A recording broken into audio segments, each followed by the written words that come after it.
Bonjour et bienvenue sur la chaîne Méstissé Fibrae. Méstissé Fibrae, c'est ma chaîne, moi c'est Pauline et je vous retrouve aujourd'hui pour ce 22e jour de Vlogtober. Aujourd'hui, on va discuter d'un sujet brûlant, d'un sujet d'actualité, pas du tout. On va discuter des différentes variantes qu'on associe souvent au cottagecore. Quand je vous ai fait, il y a de cela maintenant 21 jours bien sûr, la définition du cottagecore, je vous ai parlé aussi de Grandmacore, de je sais plus d'autres trucs, de Dark Academia, enfin je vous ai parlé de Goblincore, Fairycore, Farmcore, tous ces corps de partout. Et du coup, je voulais revenir sur certains, pas tous, mais vous expliquer un petit peu quelles sont ces variantes, quels sont ces courants finalement qui sont apparentés au cottagecore de par leur apparence finalement relativement désuète, mais qui n'ont pas forcément les mêmes valeurs. Donc c'est assez intéressant, je trouve, et de toute façon, comme c'est moi qui fais les vidéos, et tant pis pour vous, voilà. Écoutez, on va y aller et on va parler justement des différents corps, donc corps pour courant, dont j'ai parlé justement préalablement. Alors, on a le Grandmacore, donc le courant des grands-mères, qui transparaît pas mal dans les mèmes et dans les réels Instagram. Alors, il n'est pas tellement sur YouTube, j'ai pas l'impression qu'on le voit beaucoup sur YouTube, et je crois pas non plus, enfin je ne vais pas sur, comment il s'appelle, j'ai envie de l'appeler TikTok, mais c'est pas ça, vous voyez de quoi je parle? Le réseau social avec des vidéos rapides là. Vous voyez, j'y vais pas donc, hein. Oui, je suis vieille, c'est comme ça.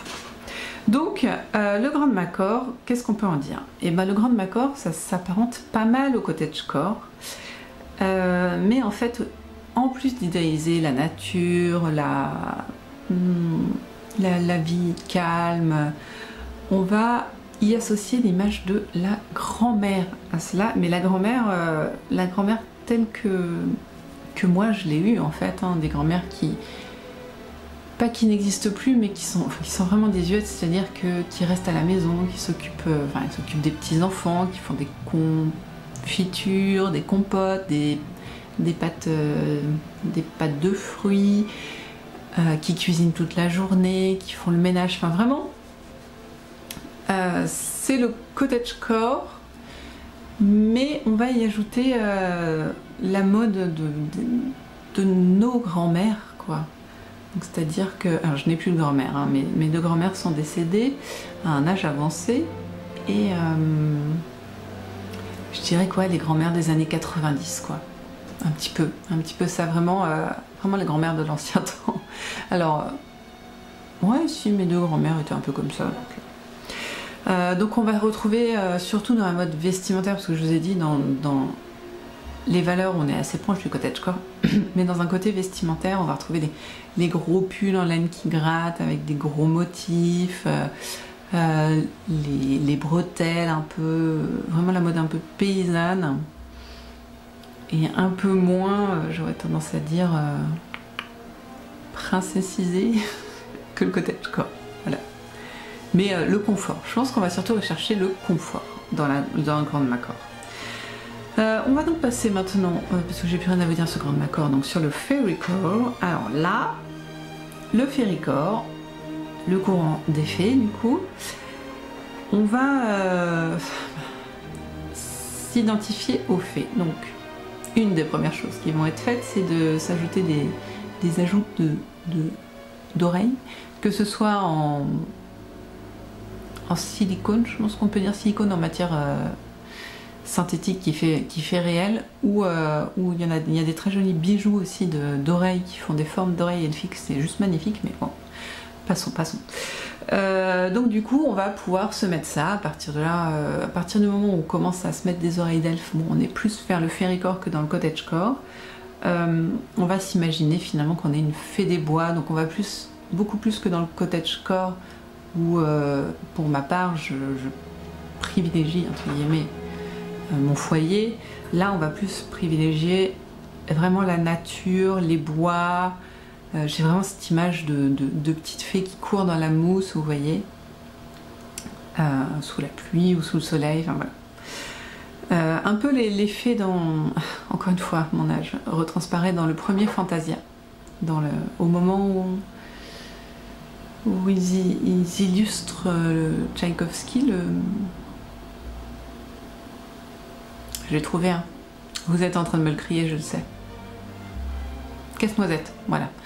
Il y a 2 épisodes dans Casse-noisette où ils montrent les fées et j'ai vraiment ces images-là quand je pense au Féricor.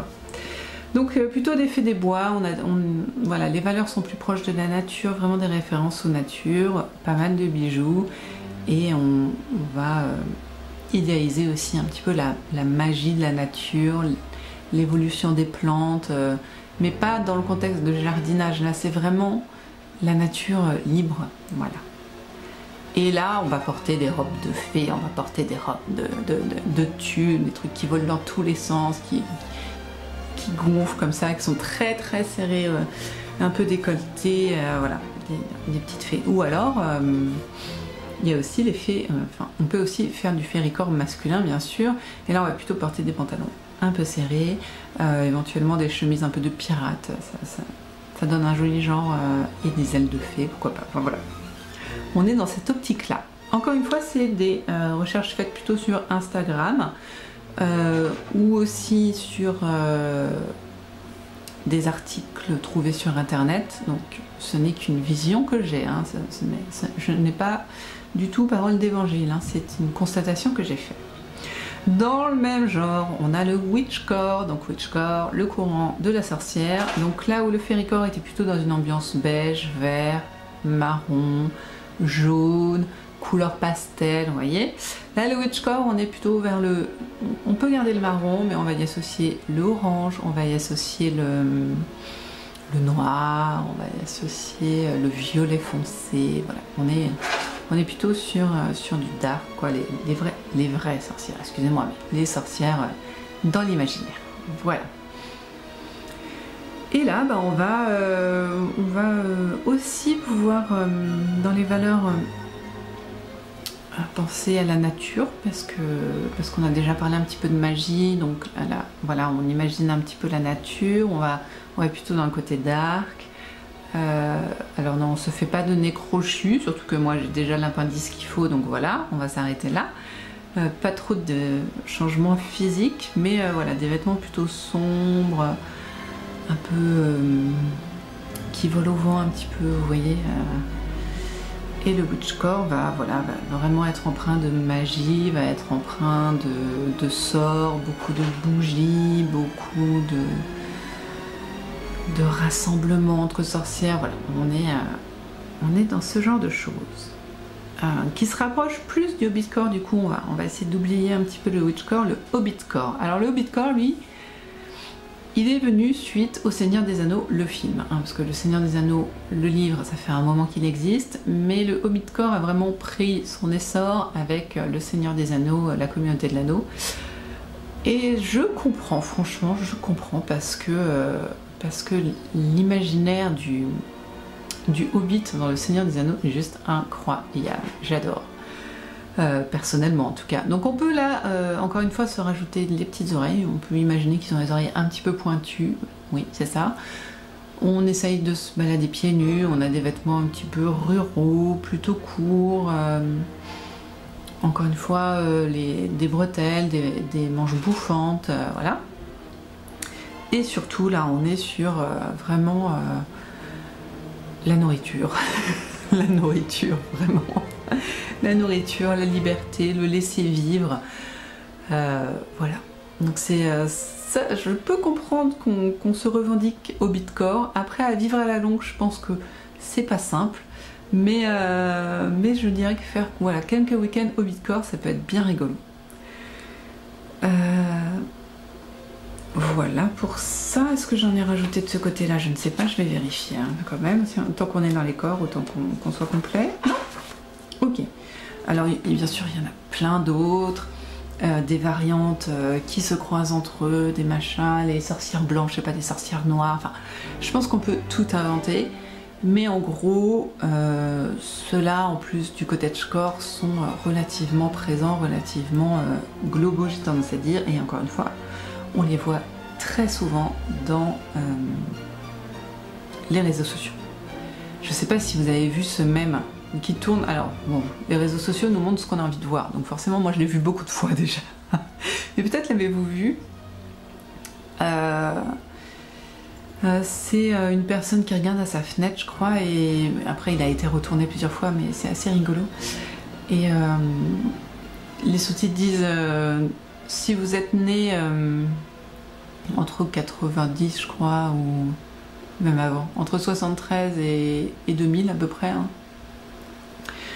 Non, vous n'êtes pas de la génération Z, non, vous n'êtes pas de la génération X non plus. Non, vous pouvez vous dire que vous êtes de la génération Le Hobbit et Le Seigneur des Anneaux. Et ça, c'est très très drôle, c'est très très drôle. Essayez de le trouver. Je sais que les réseaux sociaux ne montrent jamais ce qu'on a envie de trouver, mais si vous l'avez vu, faites-moi un coucou. Voilà, donc ça c'est tout ce qui est plutôt dans les corps, dans les modes de vie. Et on a aussi le Dark Academia. Alors le Dark Academia, tout comme le Light Academia, je vais parler des deux ensemble parce que en fait la différence sera fondamentalement les couleurs. Donc bon, voilà, en gros ils vont être assez semblables tous les deux. Et je vais d'ailleurs dire que Dark Academia parce que voilà. Dites-vous que le Light Academia ça va être le pendant plutôt coloré, plutôt lumineux. Ouais. Donc le Dark Academia, lui, c'est un vrai courant assez différent du cottagecore, mais je trouve que les deux se nourrissent, donc c'est pour ça que je vous parle de lui. Le Dark Academia, donc dark du côté sombre, mais pas sombre sorcière, sombre plutôt bibliothèque dans les années 1900, anglaise, Oxford. Et du coup, c'est là que je vous dis Academia, du coup on retrouve ces grandes universités anglaises, les grandes écoles anglaises ou américaines en Amérique du Nord,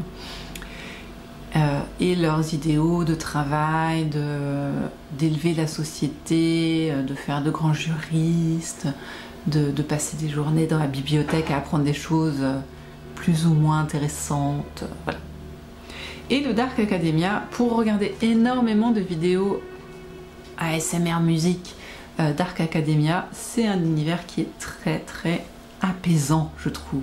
C'est voilà, c'est vraiment ça. On est dans un endroit un petit peu abandonné, ou en tout cas où il n'y a pas beaucoup de vie, souvent des bibliothèques, souvent des vieilles statues gréco-romaines en plâtre, des beaux escaliers, des beaux bâtiments. C'est très très visuellement, je trouve rien que visuellement c'est très reposant. Et voilà, on est sur une bibliothèque anglaise d'un campus en automne. Et donc l'univers, c'est ça, ça va être le Dark Academia, oui c'est ça que j'ai dit. Le Dark Academia, ça va être vraiment une recherche de connaissances, mais de connaissances plus visuelles, c'est bizarre ce que je dis, hein, plus artistique, voilà. Un petit peu de beaucoup de poésie, mais aussi de fantaisie. On va lire Poe, on va lire les romantiques, on va lire beaucoup d'œuvres du 19e, un petit peu déprimantes, hein, faut dire ce qui est. Pareil, on va regarder beaucoup d'œuvres d'art, toujours un petit peu dark. Pour le Dark Academia, hein, le Light, ils vont aller vers du Monet, le Dark Academia, ils vont aller vers du Caravage, quoi, hein, à peu près. Donc voilà, on va beaucoup s'intéresser à l'art, aux études des œuvres d'art et pas juste les consommer comme ça, c'est vraiment les ingérer, les digérer finalement. Les œuvres écrites, beaucoup de lectures, mais pas du Anne de Green Gables, hein. On est vraiment sur du Poe, on est sur des trucs un peu lourds, Tolstoï, voilà, des trucs sympas à lire, quoi. Et donc toute cette esthétique, moi j'ai écrit et je pense que vraiment ça me rappelle ça quand je vois les trucs, c'est Harry Potter dans les années 1920-1950, c'est vraiment ça, quoi. Parce qu'on a ce côté très Harry Potter, quand on regarde les films, c'est assez sombre.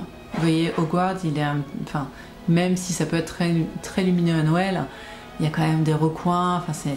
voilà. Et avec une mode vestimentaire 1920-1950, quoi, très BCBG, voilà.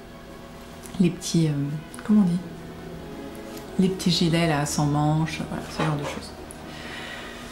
Et donc ouais, moi le Dark Academia j'aime beaucoup, je vous avoue que c'est une mode qui me plaît beaucoup, mais pas forcément dans les valeurs. D'ailleurs vous m'avez entendu parler des valeurs artistiques, vous avez compris que c'était pas mon truc, mais c'est vrai que visuellement c'est très agréable à regarder. Voilà.